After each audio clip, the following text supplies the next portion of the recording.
How to change the logo in GLPI. Here's a step-by-step guide on how to do that. Step 1. Prepare your new logo PNG. Step 2.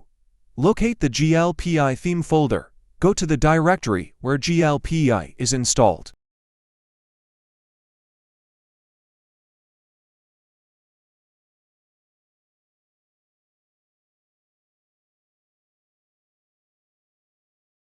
Step 3. Replace the logo. Start to replace from your computer to server. Step 4. Restart Apache to .dot service to be affected. Step 5. Clear caches or cookie and verify the logo.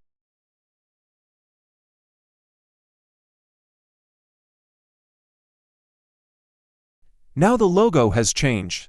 Thanks for watching. Please hit subscribe for more.